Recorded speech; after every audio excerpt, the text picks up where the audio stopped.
Hello students, glycolysis will be the first topic for today. Before that, let's start with carbohydrates. Where are the carbohydrates in the food? They are in all fruits, vegetables, in all kind of sweet things because of the sucrose content.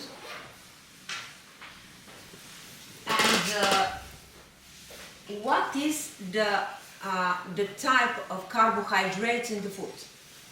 The compound is called starch. This is the carbohydrate in the food. The content of starch is only in the plant food, not animal food. The animal food contains glycogen, but after the killing of the animals, no glycogen, because all glycogen is converted to glucose.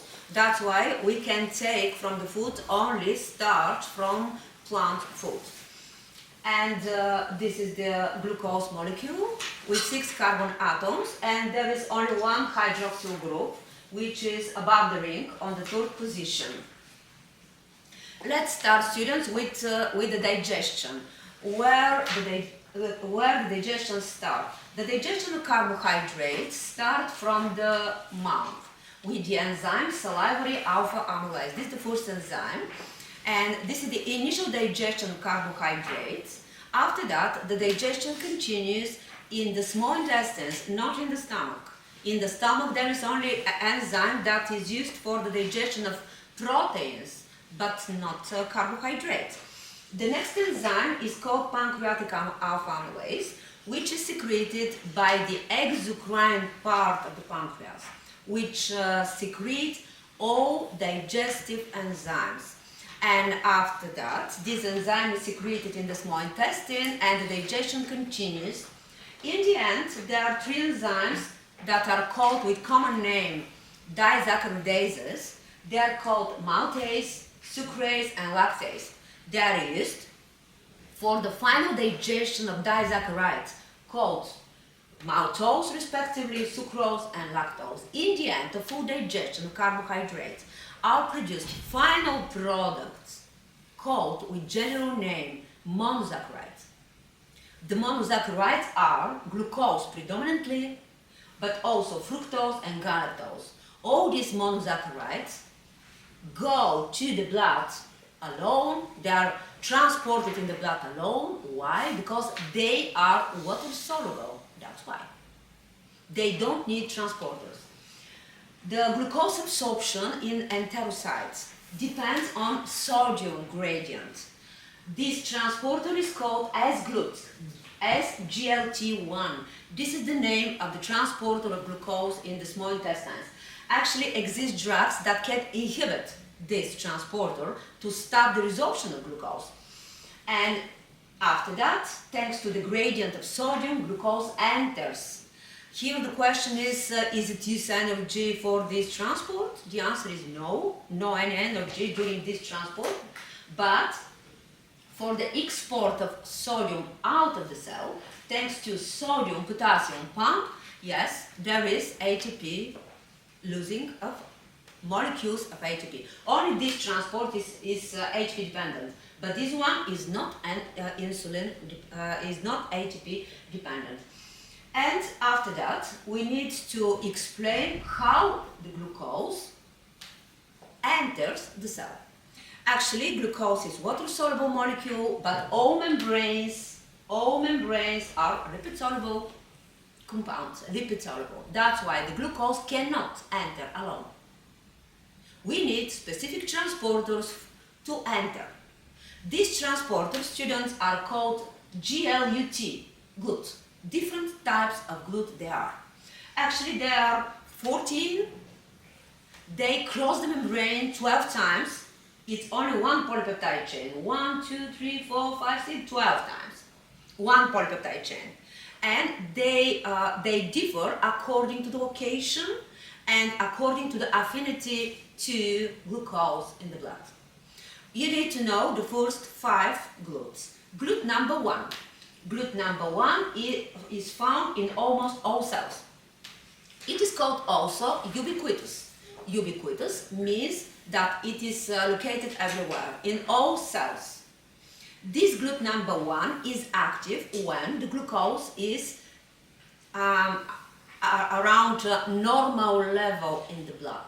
What is the normal range of glucose in the blood? It is from 2.8 to 6.1 millimole per liter.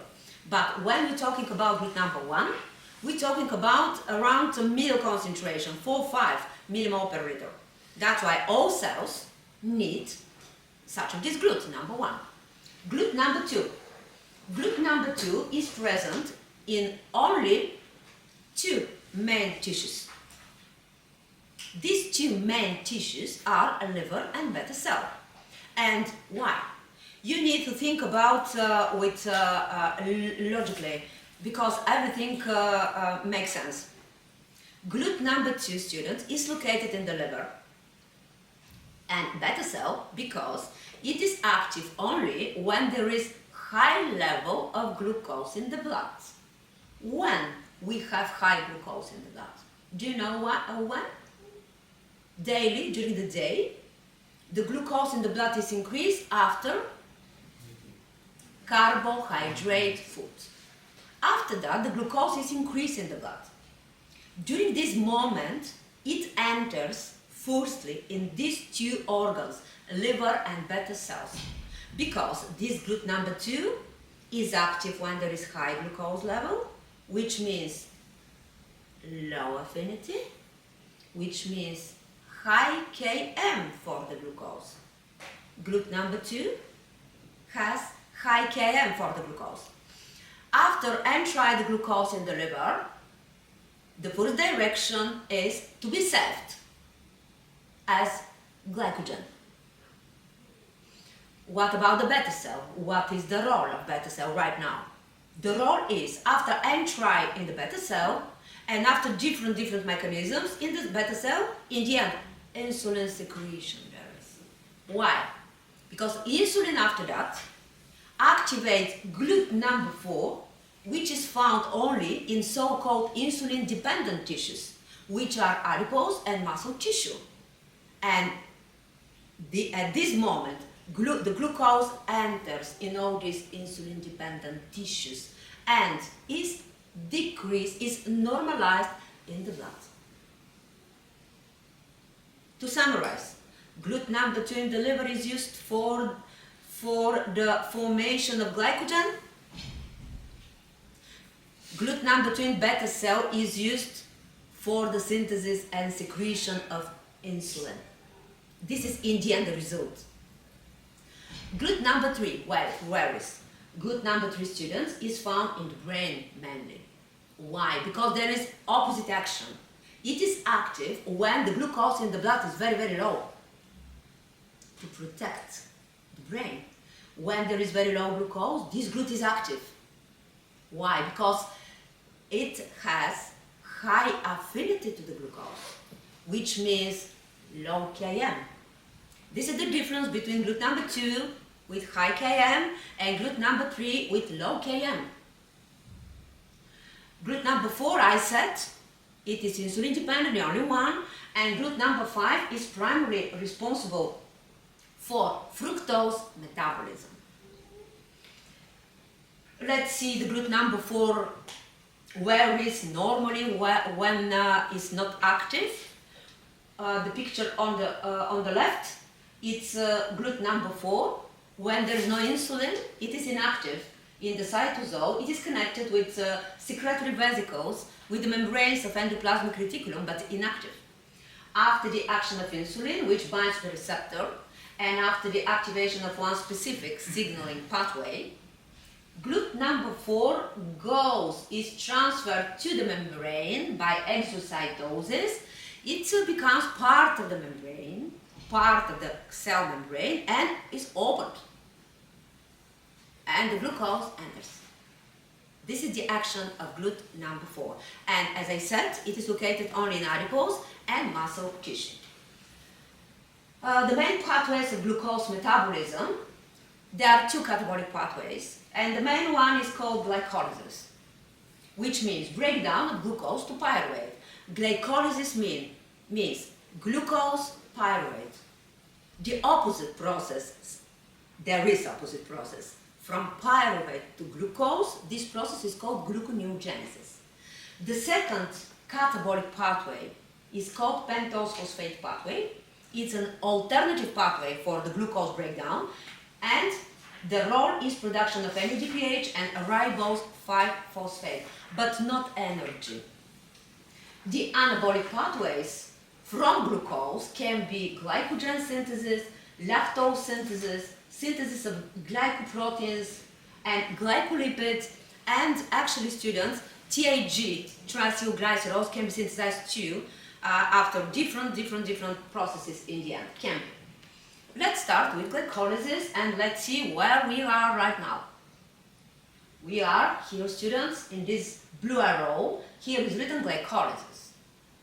As I said, glycolysis means from glucose to pyruvate. This is the glycolysis process. Where does it occur, this process? In the cytosol, students. This process occurs in the cytosol. And what is produced during the glycolysis? As can you see from this scheme, 2 ATP at substrate level are produced. We'll see where exactly. NADH is produced. One more from this scheme, you can see one more, the direction of pyruvate.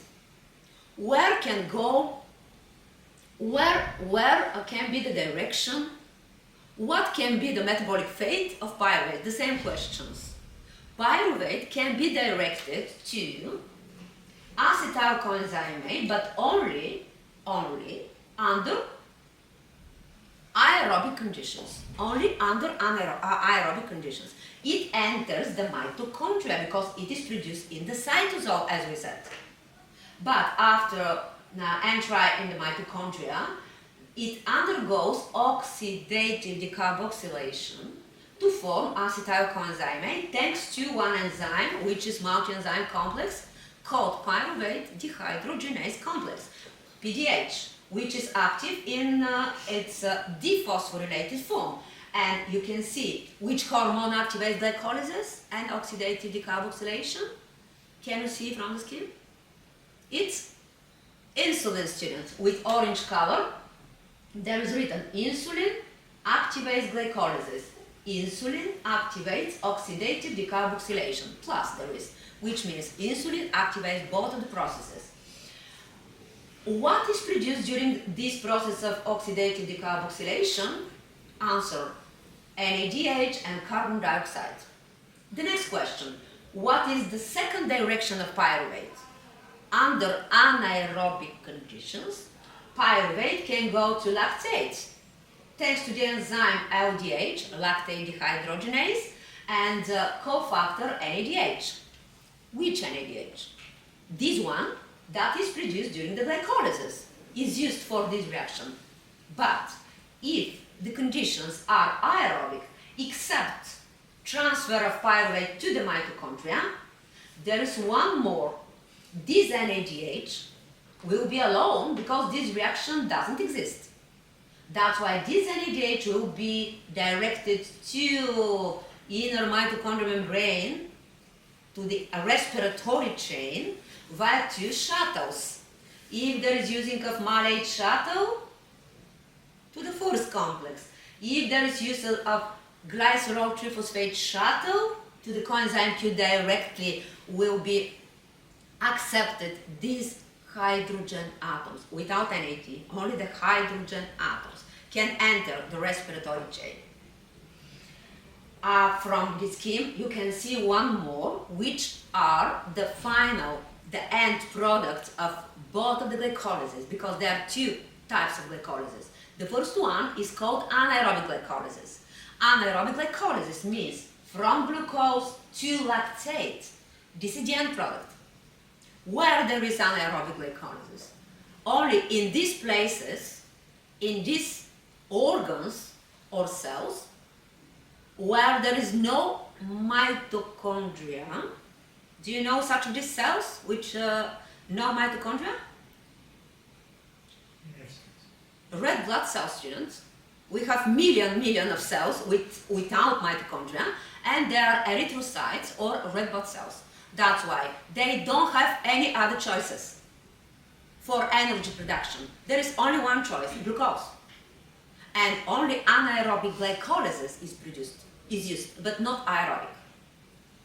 The second tissues that can be switched between anaerobic and aerobic conditions are muscle tissues, the muscles. They can use anaerobic glycolysis too, when there is anaerobic physical exercises.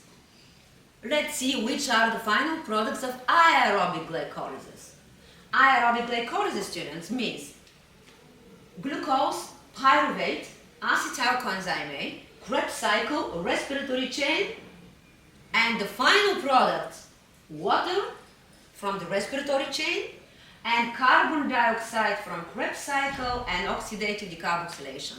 To summarize, anaerobic glycolysis, end product, lactate.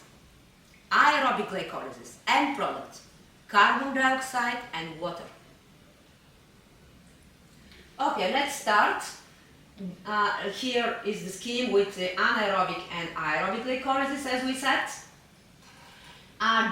These are the reactions of glycolysis with the first stage. This is the first line with the 3 reactions.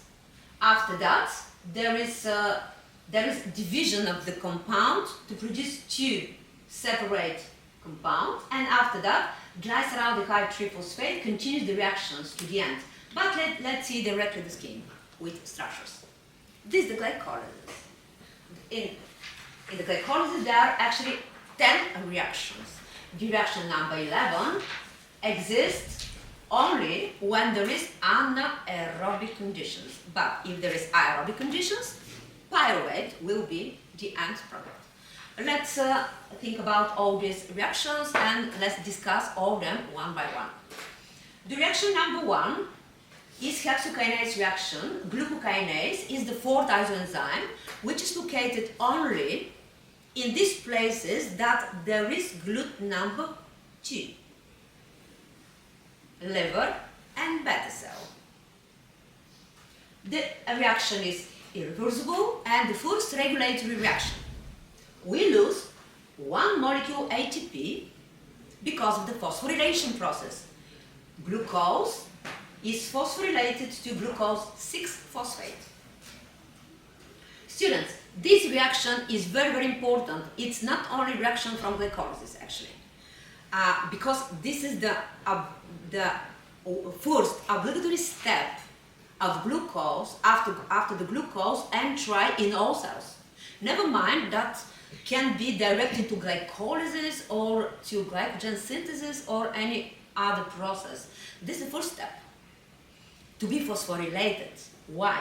Because all these glucose transporters can be reversed, can be with 2 directions to prevent export of glucose out of the cell again. It needs to be phosphorylated to glucose 6-phosphate. That's why this is the first step. Then, the next enzyme number 2 is isomerase reaction with the formation of fructose 6-phosphate. No regulation, just isomerization there is. The 3rd reaction actually is the main. This is the main enzyme, the main regulatory enzyme, which is called PFK1, phosphofructokinase 1. The second ATP we lose. Until now we lose 2 ATP in the reaction 1 and in the reaction 3. Fructose 1,6-biphosphate is produced.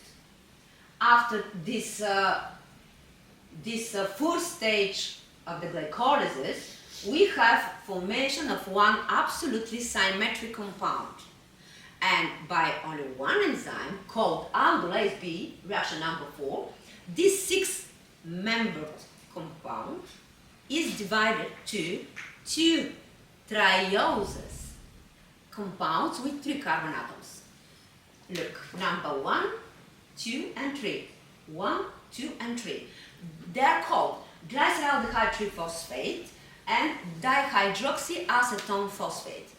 But remember, students, the reactions continues The first one, glyceraldehyde triphosphate, not DHAP. DHAP, thanks to the enzyme number 5, isomerase, can be converted to glyceraldehyde triphosphate, which means after the reaction number 4 are produced 2 molecules of glyceraldehyde triphosphate, which means everything from reaction number 4 to the end will be doubled. How many ATP will be produced in the reaction 7? 2. How many in the reaction 10? 2. How many NADH in the reaction 6? 2 again. How many pyruvates? 2 again. Let's see the next reactions. Number 6 and number 7 you have to know from the lecture of substrate level phosphorylation. I will remind you that these are the examples. This is the first reaction that we set about that. This is the reaction of glyceraldehyde triphosphate dehydrogenation of these compounds. There is two consequent processes, phosphorylation and dehydrogenation. And what is produced, students? What is this 1,3-bphosphoglycerate? What is this? High energy bond. This is the first compound, the first substrate with high energy bond. That's why immediately after that, in the reaction number 7 with phosphoglycerate kinase, there is phosphorylation of AGP together with this phosphate to form ATP at substrate level. But it's not one, there are 2, because we said everything will be double to the end. The next reaction, number 8, is mutase reaction, and from 3-phosphoglycerate, 2-phosphoglycerate is produced. And after that, reaction 9 and 10, you know again, from the same lecture with substrate level phosphorylation, because you know about the anulase reaction. Anulase reaction is used for the production of, again, high energy compound, the second one, which is called phosphenol pyruvate, with NO phosphate macrourgic bond by dehydratation process. Thanks to this high energy bond, immediately after that, the next reaction of pyruvate kinase is synthesis of ATP at substrate level again. But how many ATP are? 2 again.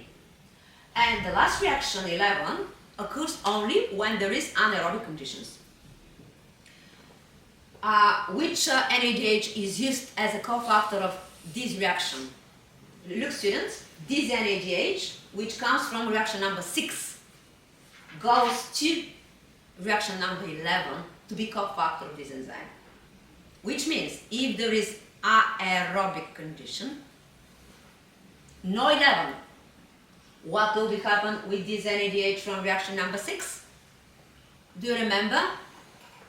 We'll go to the respiratory chain by 2 shuttles, either malate or glycerophosphate shuttle. Okay, do you understand? That this NADH, you need to know that, students, that one moment, you have to know that this NADH, remember that this NADH is this NADH from the reaction 6. This is the same NADH that is produced thanks to the reaction number 6.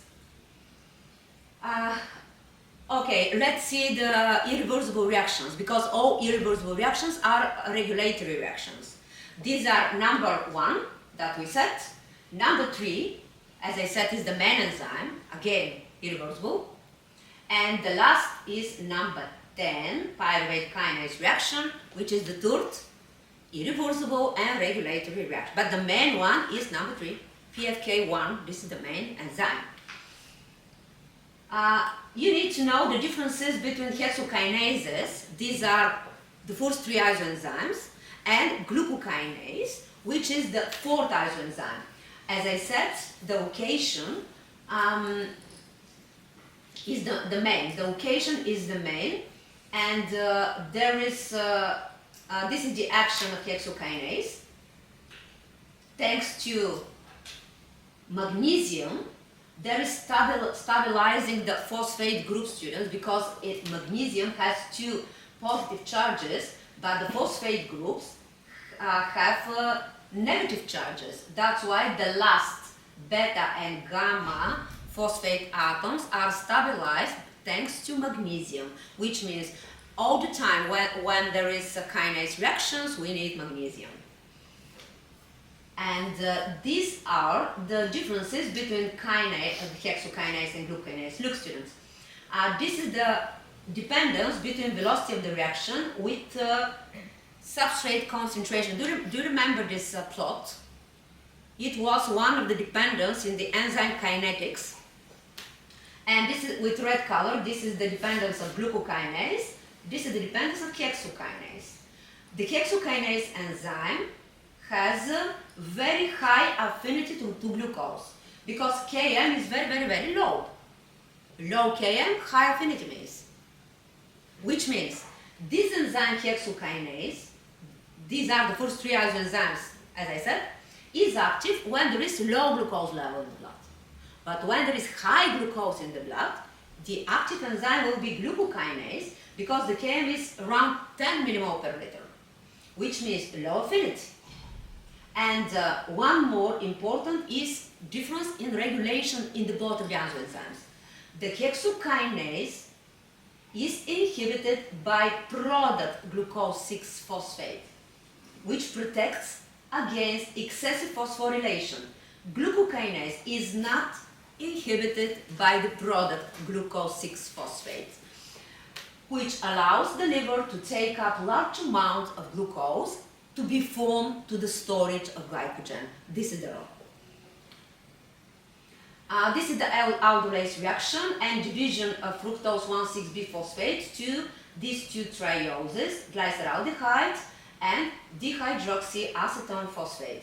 Remember that glyceraldehyde triphosphate continues the reaction, but not DHAP. These are the reactions of oxidative phosphorylation that we set in the previous scheme in the big one. The amylase reaction again. These separate slides you can read at your home one by one, but I explained about that. Lactate and pyruvate in the blood. Students, both of the compounds, both of the metabolites circulate in the blood and can be tested in the blood. How many are they? Lactate is about 20 times more abundant than pyruvate. And actually, there is a specific transporters for lactate called monocarboxylate transporters. And if there is a high level of lactate sometimes, because of the impairment of any of the enzymes or excessive hypoxic conditions, hypoxic conditions means anaerobic conditions. A lactate can be increased in the blood. That's why the lactate level is strict maintenance in the blood. There is strict homeostasis of lactate because if there is elevated level of lactate, it is called lactic acidosis, which means will be decreased the pH of the blood. But you know that the pH need to be around 7.6 to 7.4. But if there is less than this range, it is called acidic pH. That's why sometimes lactate can be increased in the blood, which is a pathological condition. In some cells, there is direct transport of lactate into the matrix.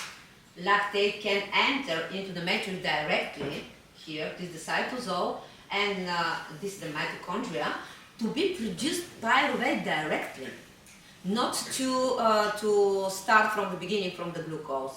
This one additional pathway to form more quantity of pyruvate in some situations. Connection between glycolysis and respiratory chain. Actually, students, we're talking about the shuttle mechanisms that you know, they are well known from the first colloquium, by the way, when we said about these two shuttles. I remind you the first one. It is called glycerophosphate shuttle. It is used for the transfer of these hydrogen atoms that are produced thanks to the reaction number 6. Do you remember from the scheme before? Reaction number 6, this NADH, if the conditions are aerobic, cannot be used for the reaction 11. That's why these hydrogen atoms need to be transferred into the mitochondria, thanks to this first shuttle called glycerol shuttle. And the same, you know this shuttle, glycerol triphosphate dehydrogenase is the enzyme. Hydrogen atoms enter the DHAP, which is reduced. Then they are here in glycerol triphosphate. It passes through outer mitochondrial membrane, and in the inner mitochondrial membrane, thanks to this mitochondrial isoenzyme, the same one called glycerol triphosphate dehydrogenase, these hydrogen atoms are accepted by FAD, not by NAD. That's why FADH is produced in the end, which goes directly to coenzyme Q, and 2 ATP approximately will be produced in the end. That's why if we use glycerol shuttle, 2 ATP will be produced in the end. But do you remember from the reaction 6 how many NADH are produced? 2.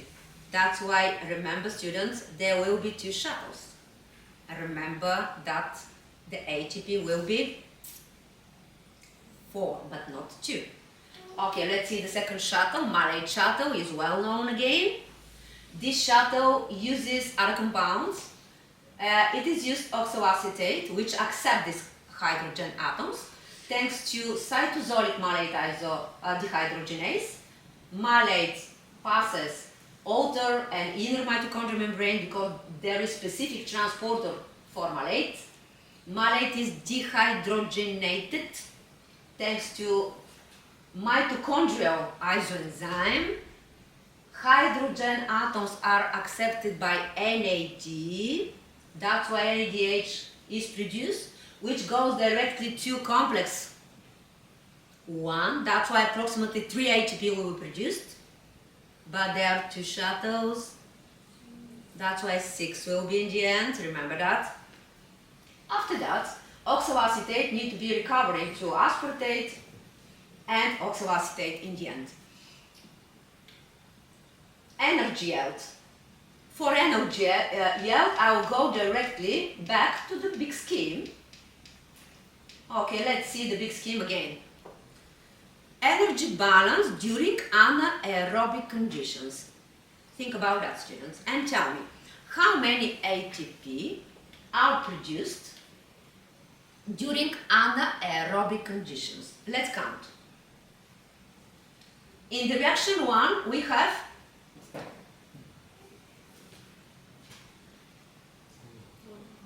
one plus or one minus.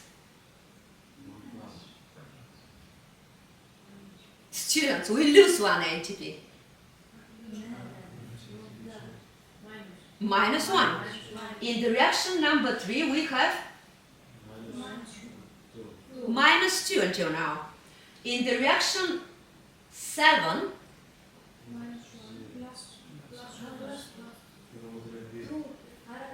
plus 2. In the reaction 10, 4 minus 2, 2 ATP are produced under anaerobic conditions. Let's go to the scheme and look, students, here is written 2, right? But this 2 comes from 4 minus 2, not from 1 plus 1. Understand? Okay, aerobic conditions. Let's count. I said that aerobic conditions means glucose, pyruvate, acetyl coenzyme A, carbon dioxide and water in the end. Let's count one by one. First, from glucose to pyruvate, how many? We said 1 minute ago 2 ATP. From pyruvate to acetyl coenzyme A. How many? Could be. Because exactly in this pathway, no any. But, what? What do you see? Yes? One. There is one NADH, but no any ATP molecules. But there is one NADH, which goes to complex 1. One NADH gives 3 ATP approximately. But we have 2 pyruvate molecules in the end. That's why 2 NADH, which means 6 ATP until now.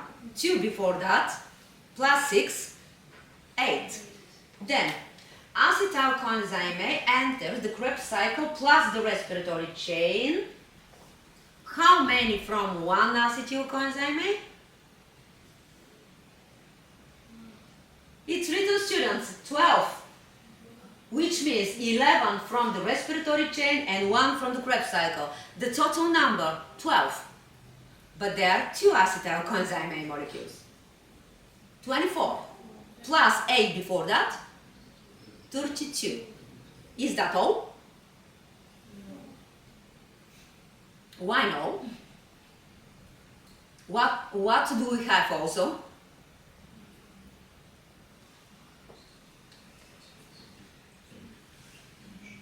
What is this?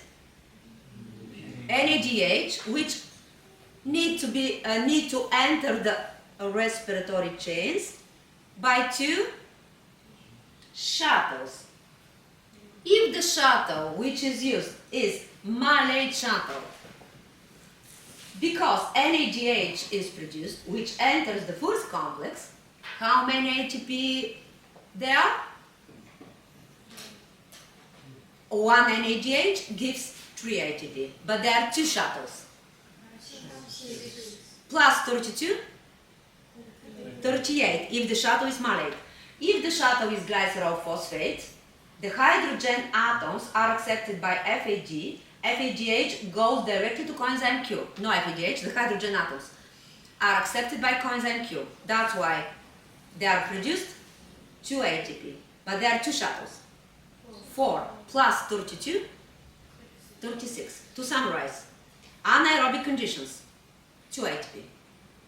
Aerobic conditions, 36 or 38 according to the shuttle. Understand? Okay, let's see the next, which is tissue specificity. We said about the muscles that they can use glycolysis both aerobically and anaerobically. Look, students, this is the muscle tissue. Before to start talking about the muscle tissue, I would like to explain something about the energy sources. Which are the energy sources for the cell?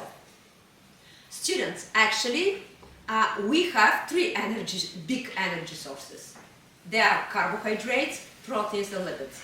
But after a look again, I will go to the scheme again, because this scheme is very important to understand the processes. Okay, this is the scheme. Look, we have 3 main energy sources: glycogen, proteins, and triacylglycerols. But after their degradation in the glycogenolysis, proteolysis, and lipolysis, this is the first stage of the catabolic processes. Can you see that in this first stage, no any ATP production directly? Can you see that no ATP is written? Which means we cannot use these big compounds for energy sources for the cells. Understand? They need to be degraded to smaller ones like glucose, amino acids, and fatty acids, and after that these compounds can be used for energy sources. That's why my question is, which are the energy sources for the cells? Answer: either glucose or amino acids or fatty acids. But we need to think about one more. When the energy source can be fatty acids. Look, what is the name of fatty acid degradation? Beta oxidation. Where does it occur, beta oxidation? Okay, we need to have one condition in advance. To use fatty acids as energy source, this cell must have mitochondria. Without mitochondria or without aerobic conditions, no fatty acids. That's why the only possibility will be glucose only, because only glucose can give energy during the second phase of catabolic processes. 2 ATP, but there is. In the beta oxidation, no any. In amino acids, no any. Understand? Okay, let's go to the muscle tissue again and think about muscles. Question: what is the energy source for the muscles? Your answer?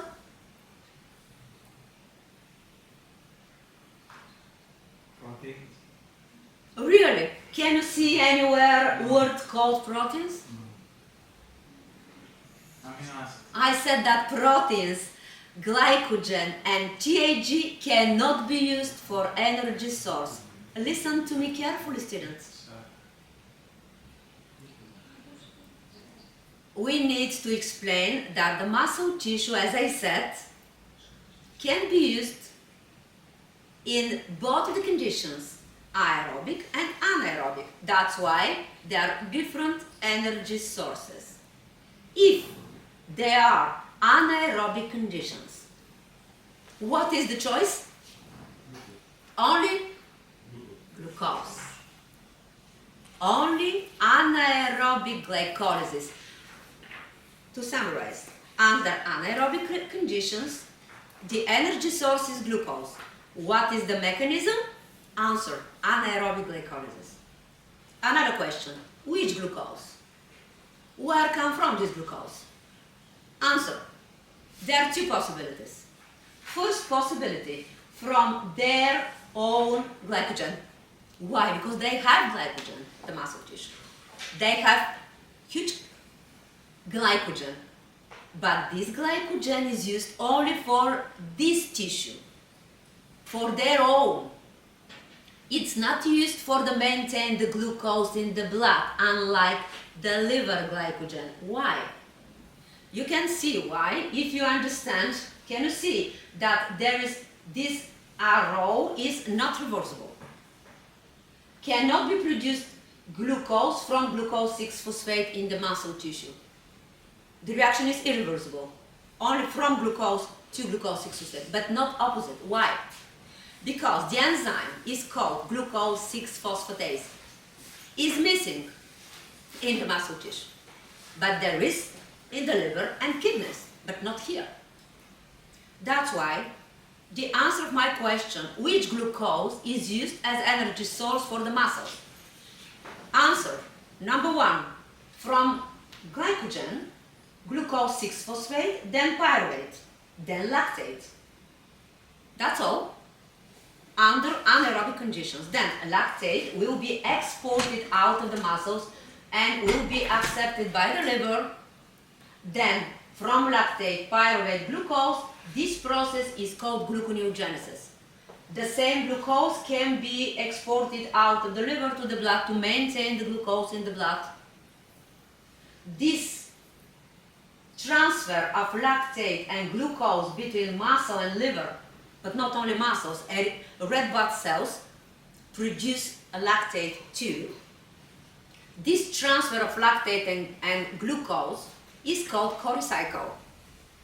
And this is the first possibility of glucose, to come from the glycogen. Second possibility, glucose, students, can come from the blood. From the blood. How? Do you remember that I said in the beginning that muscle tissue is insulin dependent? Which means it has GLUT number 2. which is inactive if there is no insulin action. But if there is insulin action, glut number 4 becomes active and the glucose enters from the blood to the muscles. If there is these situations, high glucose in the blood, insulin secretion, glucose enters the muscle. Where will be the direction? First direction, students, is to glycogen. Why? To be saved. It's very important to be saved. After that can be used for anything, glycolysis or etc. But the first is saving. Where comes from this glucose in the blood? From carbohydrate food, this is the first. And second, from the liver, by glycogenolysis or gluconeogenesis. Two processes can produce glucose in the blood. What about aerobic conditions? If the conditions are aerobic,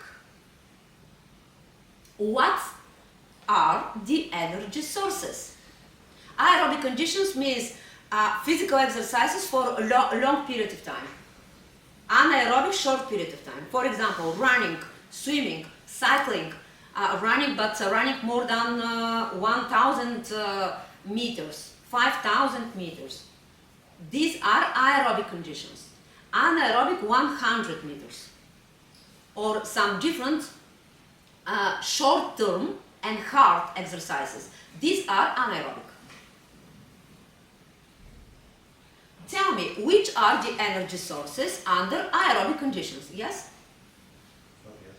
Yes, this is the first student. Fatty acids are the first energy source for the muscle tissue under aerobic conditions. But where they come from?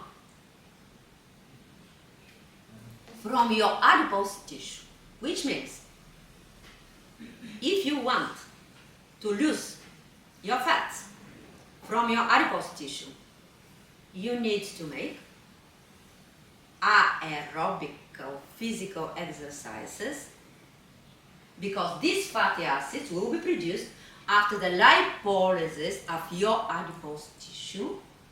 Then they will go to the blood. Thanks to albumin, they will be transferred to the muscle tissue. They will enter the mitochondria, and after beta oxidation, acetyl coenzyme will be produced, then Krebs cycle, respiratory chain, ATP. This was the first energy source. Second energy source under aerobic conditions is glucose again. And the question again is the same. Which glucose? Where it comes from? The glucose comes from two sources, either from glycogen, because this is the safe glucose, or from the blood. Understand? But when, again, the same question, when there is glucose in the blood, after carbohydrate food, or if there is no carbohydrate eating, from the liver by liver glycogenolysis or gluconeogenesis, but only if there is long-term starvation. But the main pathway, the main source of glucose for the muscle tissue is not glut number 1. Okay, glut number 1 is ubiquitous, it's everywhere. It is active when the glucose is 4 or 5, in the middle range. But the main source is glut number 4. But glut number 4 is insulin dependent, which means we need to have insulin, but before that we need to have enough glucose in the blood to be active insulin. That's why it's very important when you make different physical exercises, if you eat before that carbohydrate food or no, to be sure that we'll start to losing your fats, to start lipolysis in your adipose tissue, to use fatty acids as energy source. No glucose in the blood need to be. which means during the starvation state, not after carbohydrate food. Otherwise, both of the sources can be used. Fatty acids and glucose, both can be used under aerobic conditions. Why not? If you have carbohydrates right now, you have insulin, which means glut number 4 will be active. If you have enough glucose in the muscle cell, why the first source can be fatty acids? Maybe will be the second source. Maybe both can be used, but not only fatty acids will be used. One more is produced in the muscle tissue. It's alanine from pyruvate. This is the second option of pyruvate. And this cycle is called glucose-alanine cycle because alanine goes to the liver and it is used in gluconeogenesis again. One more about the muscle tissue, student. Can you see what is this? Creatine phosphate. What is this? What do you know about creatine phosphate until now? You know something from the first colloquium, for the second colloquium? Yes? It's a high energy. Yes, yes. It is a high energy compound with guanidine phosphate macroG bond, and this compound is produced thanks to one enzyme called creatine phosphokinase. This enzyme, I will remind you, has 3 isoenzymes. Do you remember? BB, MM, and MB. MB is an indicator for myocardial function because creatine phosphate is produced not only in the muscles, okay, in the muscles with huge amount, but there is in the heart and in the brain too. Why we need creatine phosphate for the muscle? For the rapid reduction of ATP. Because one of the rules of bioenergetic was that cannot be transfer directly energy from the richest of energy compound, the highest, to the lowest. Cannot. It is thanks to ATP. That's why creatine phosphate is used for the phosphorylation of ADP to produce ATP. Now ATP can be used. Okay, let's think about one more cells where there is a specific glycolysis, which is anaerobic glycolysis only, red blood cells. Why, students? Let's repeat why. No other choice. Why? Yes? No mitochondria. Only cytosol there is. No any organelles. Nucleus, endoplasmic reticulum, no, only cytosol, which is full with hemoglobin. What was the role of hemoglobin? To transport oxygen from the lungs to the tissues and carbon dioxide opposite direction. It's a very big paradox, by the way. Erythrocytes are full of oxygen but cannot use it. Why? No mitochondria. It's the same like you have too much petrol in your home but you don't have a car. They cannot use oxygen because no mitochondria. That's why there is only one choice, anaerobic glycolysis. 90% of glucose is used for anaerobic glycolysis to produce energy. To summarize, what is the energy source for erythrocytes? Just repeat. What is the energy source for erythrocytes? No, it's not anaerobic glycolysis. It's glucose. What is the mechanism that is used? Anaerobic glycolysis. Understand? Yes. Okay. 10% of glucose, students, is used for the second pathway for the degradation of glucose, alternative pathway, which is called pentose phosphate pathway, PPP, for the production of NADH. NADH is used in red blood cells for the cofactor of glutathione reductase reaction, which is used for the recovering of glutathione to become reductive, GSH. GSH, this glutathione, is used as a cofactor of glutathione peroxidase, which is used for the detoxification of hydrogen peroxide. If there is no because of any reasons of NADPH or glutathione or any of these enzymes, hydrogen peroxide or any reactive oxygen species will be increased in the red blood cells. The consequence, membrane damage, which means hemolysis. This is the result, will be hemolysis. One more important is produced in the erythrocytes thanks to the glycolysis. It's one compound, students, additional compound. It is called 2,3-bisphosphoglycerate. This compound is used for the red blood cells to decrease this compound. Is produced by this enzyme, mutase, and bypasses phosphoglyceride kinase reaction.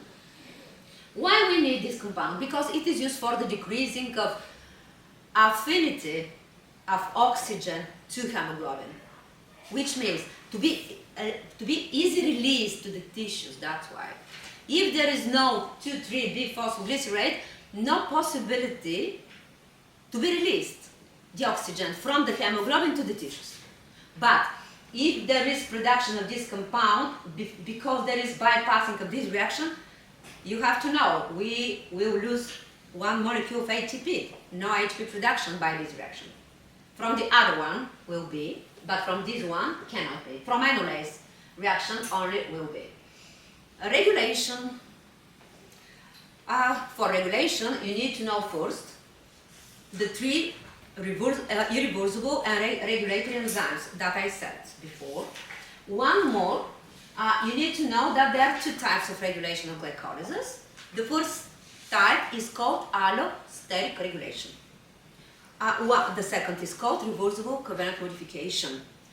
Let's think about the glycolysis and gluconeogenesis, students. As I said in the beginning of the lecture, glycolysis means from glucose to pyruvate. From glucose to pyruvate or lactate sometimes. Gluconeogenesis means from pyruvate to glucose. These are opposite processes. If the first one is active, the second one will be inactive.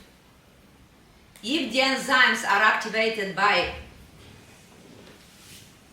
AMP, fructose 2,6-biphosphate, the same compounds will be inhibitors of gluconeogenesis. Understand? Okay.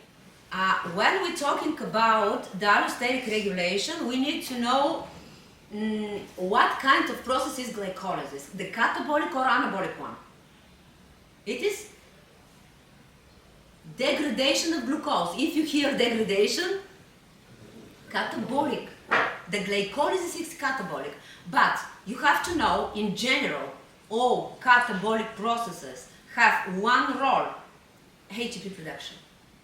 Which means, if there is high ATP, this means there is high energy. Glycolysis will be inhibited. That's why ATP is the main inhibitor of glycolysis. Here is written citrate. Why citrate is an inhibitor too? Because, students, citrate comes from Krebs cycle, citrate cycle, from the mitochondria. If there is overproduction of citrate, which is transferred from the mitochondria to the cytosol to be inhibitor of phosphofructokinase 1, but this enzyme is located in the cytosol, which means citrate needs to be exported out of the mitochondria. This means there is enough energy. That's why if you hear citrate, it's the same information like ATP. Both of them are inhibitors. One more here is written H. H means high level of NADH, for example. Why NADH can be inhibitor? Because it is produced as a product of all catabolic reactions too. That's why all these three compounds are allosteric inhibitors of glycolysis. One more, fructose 1,6-biphosphate is the activator of pyruvate kinase reaction, It is called positive regulation because it is a substrate in the beginning of the process, and it is active for one of the final enzymes in the glycolysis. And let's see this scheme, students. This one. It's a very informative scheme again. From glucose to pyruvate is glycolysis process. And this is the main enzyme, PFK1. And you know, I said about AMP and fructose 2,6-bisphosphate, which are allosteric activators, and about ATP citrate and hydrogens, which are inhibitors. But let's see about this compound, fructose 2,6-biphosphate. What is this? Students, this compound is produced from fructose 6-phosphate. Fructose 6,1,6. PFK1 is the enzyme. Fructose 6,2,6. PFK2 is the enzyme. Understand? PFK2 is not from glycolysis. It's an enzyme which is used for the formation of the most powerful activator of PFK1. One more. This enzyme, PFK2, is bifunctional enzyme, which means it has two domains. The kinase domain, which is used for the phosphorylation. Look, students, phosphorylation means from fructose 6, fructose 2,6. One more phosphate atom. That's why this direction is called phosphorylation direction. But can you see that the reaction is reversible? It is because of the second domain of PFK1, which is called phosphatase domain. That's why it's possible the opposite reaction. Unlike PFK1, which has only one direction. It is only the kinase direction, but the opposite direction cannot be. We need another enzyme for the opposite direction. And one more, this enzyme PFK2 can undergo a reversible covalent modification by phosphorylation and dephosphorylation, and dephosphorylated form is active. The phosphorylated is not active. Where is the place of action of insulin? Insulin activates phosphatases. That's why the active form PFK2 will be produced, which means the process of kinase reaction will be possible, and this compound will activate glycolysis. That's why, to summarize, insulin activates glycolysis indirectly, according to this scheme. And more directly, insulin acts thanks to one more enzyme. This is the enzyme number 10, pyruvate kinase enzyme. The active form is dephosphorylated form. That's why insulin activates the pyruvate kinase and totally all glycolysis pathway. This is the reciprocal regulation of glycolysis and gluconeogenesis thanks to allosteric regulators, different. And this slide shows the complementary reactions, the connections between glycolysis and Krebs cycle. And the first is pyruvate dehydrogenase complex, which connects glycolysis with acetyl coenzyme A and Krebs cycle. The second possibility is pyruvate carboxylase reaction with biotin. Pyruvate turns to oxaloacetate. And the third possibility is malate enzyme to produce malate directly. Glycolysis under pathological conditions. If there is pyruvate kinase deficiency, students, hemolytic anemia will be, because no energy production from glycolysis, because this is the only pathway that can be used for energy production. Lactic acidosis is a most common form of metabolic acidosis. It is when the blood lactate is more than 5 millimole per liter. There is low pH, which is called acidosis or acidemia, and the causes can be excessive lactate production, decreased lactate clearance, by Cori cycle that we set, or combination of both. Clinical conditions include myocardial infarction, because if there is myocardial infarction, no oxygen. That's why hypoxic situation will be, which means anaerobic conditions again, pulmonary embolism, uncontrolled hemorrhage, and shock states. The pathogenesis means no oxygen, which means increased anaerobic glycolysis and impaired mitochondrial function. Cancer and glycolysis. During the tumorigenesis, students, the tumor cells, they rely on anaerobic glycolysis mainly. Never mind that there is enough oxygen or no. They prefer anaerobic glycolysis, which means very high very high demand of glucose they need. And this scheme shows the hypoxia, which is a key factor for tumor growth. Let's see the scheme. After the hypoxia, which means low oxygen, there is activation and increasing of one transcriptional factor called hypoxia-inducible factor 1 alpha. After their phosphorylation of these factors, they become active. And they enter the nucleus and is recognized together with one more factor, ARNT, with one hormone-sensitive hormone response element from DNA to form this heterodimer. And after this activation, there is the follow active proteins that are produced in the end. The first protein is vascular endothelial growth factor, because to increase the angiogenesis in the tumor. The tumor cell produces its own vascular endothelial growth factor. The second one is GLUT1 for the glucose transporter. The third one is LDH, lactate dehydrogenase from glycolysis pathway to use anaerobic glycolysis more. The fourth one is nitric oxide synthase enzyme, which is used for the production of nitric oxide, which is a vasodilator to have more blood with more energy sources and oxygen. And the fifth one is called erythropoietin, which is used to activate erythropoiesis. Ethanol metabolism is connected with all these processes.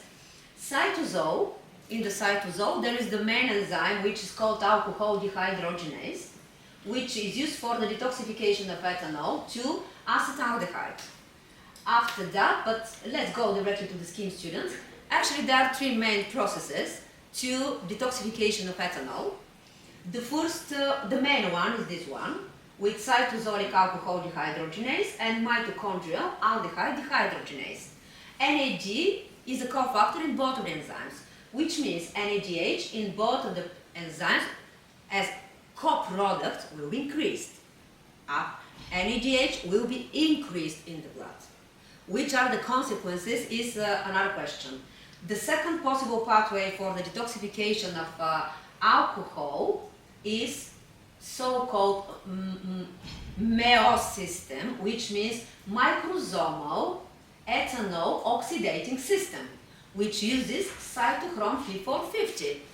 It's a so-called short electron transport chain for the detoxification of OGs and biotics, not only alcohol, to add additional hydroxyl groups. And after that, acetaldehyde is produced again and again undergoes dehydrogenation by the same enzyme. And the third possible process, but less active, is catalase enzyme in peroxisomes. And that's all from today with glycolysis process, students. Thank you for your presence.